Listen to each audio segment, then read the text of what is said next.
Right now, we are at an explosive stage in the growth of Canadian soccer. The Canadian Premier League not only finally exists, but is starting to regularly expand, with a team coming to Vancouver in 2023 and teams in Saskatoon and Windsor already in the works. In addition, League One Ontario is expanding into a three-tiered league of promotion and relegation, and League One Ontario has partnered with the PLSQ and newly founded League One BC to create League One Canada, which unifies all the third division leagues across the country. And there are interesting things happening in Alberta and Manitoba as teams in those two provinces are starting up a League One Central exhibition series this summer, which could go into a full League One Central league. And with this massive expansion of Canadian soccer, it only stands to reason that we need to talk about the Canadian Championship and how this tournament is going to expand in years to come as Canada's national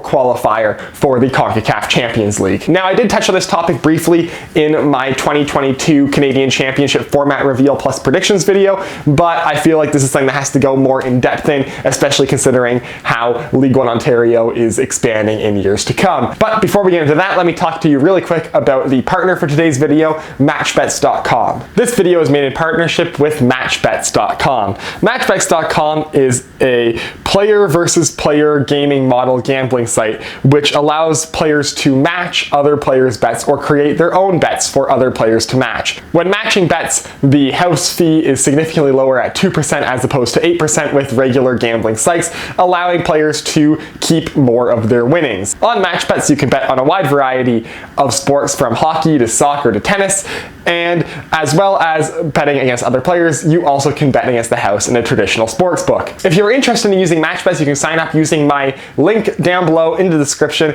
and by signing up using my promo code Toronto Sports Guy, which will give you a 100% match bonus up to $4,000. So go ahead and sign up to MatchBets.com to start player versus player betting today. For next season in the Canadian Championship, in terms of professional teams in Canada, we are going to be up to 12, 3 in Major League Soccer and 9 in the Canadian Premier League. Now, in recent years, starting in 2018, the Canadian Championship was expanded to allow the winners of the PLSQ and of League One Ontario into the Canadian Championship, and it stands to reason that starting next year, the winners of League One BC will also be included in that. Now, with the expansion of Canadian soccer and the huge increase in numbers of the semi-pro AM teams in the League One systems, it stands to reason that we could theoretically see a Canadian Championship that involves all of these League One and PLSQ teams and not just the winners of the previous year's edition of those tournaments. Now, as things stand at the current teams in League One BC, League One Ontario, and the PSLQ, for next season there are 51 eligible teams in Canada for the Canadian Championship. 12 of those being professional teams and the remaining all being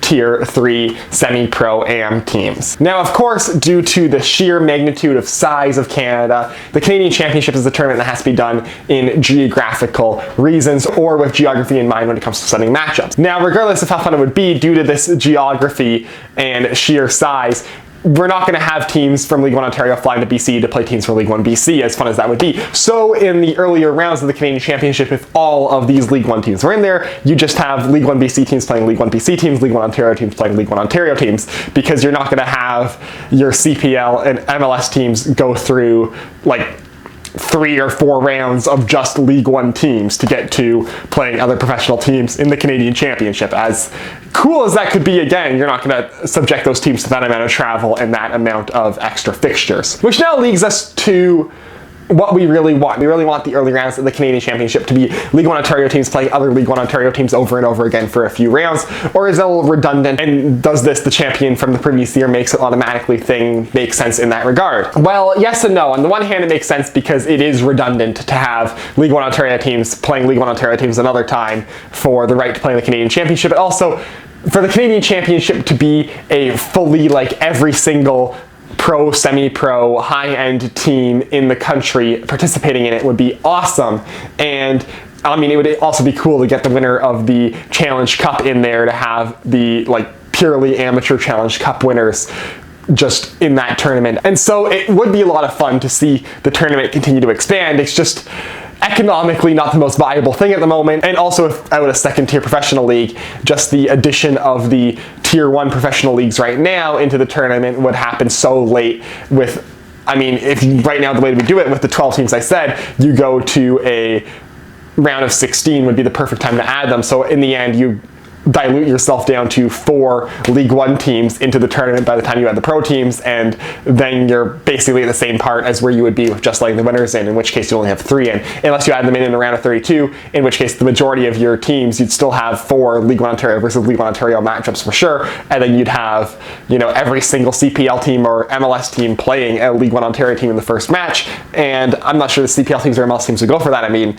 like, TFC and the other MLS teams already have trouble selling against CPL opposition, so they're not going to want to, you know, have BMO Field or BC Place or Stade Saputo used for a match against a like PLSQ or League One team, because that's just not going to sell tickets for them. And those teams don't want the stress of an extra fixture and another opportunity for players to get hurt in a very tight MLS season that's already getting even tighter with the addition of the League's Cup. So what does this mean for the future of the Canadian Championship? Well, I think that it's still, for the time being and for the foreseeable future, just going to be the winners of the League One leagues going into the Canadian Championship. However, I think what the step is for those League One leagues is to have the winners of each of the League One leagues go into a Memorial Cup style tournament. I know the women's leagues are already doing that. I'm not sure if the men's leagues are as well. I haven't heard anything about it. It would be weird if the women's are having a Memorial Cup style tournament but the men's aren't. But, you know, maybe for this season they're just trying it out with the women's and then they're going to add the men's in next year. All I know is the quality of League One Ontario is getting better and better,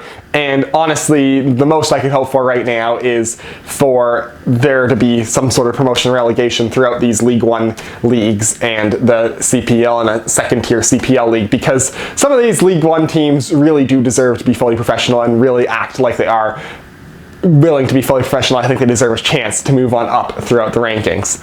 And as of things go right now, the Canadian Championship just doesn't provide enough chances for them to really showcase themselves on the national level. So as always, that does it for this video. If you like to hit like, if you want to see more stuff, hit subscribe, follow me on Twitter, link is down below in the description, and I will see you next time.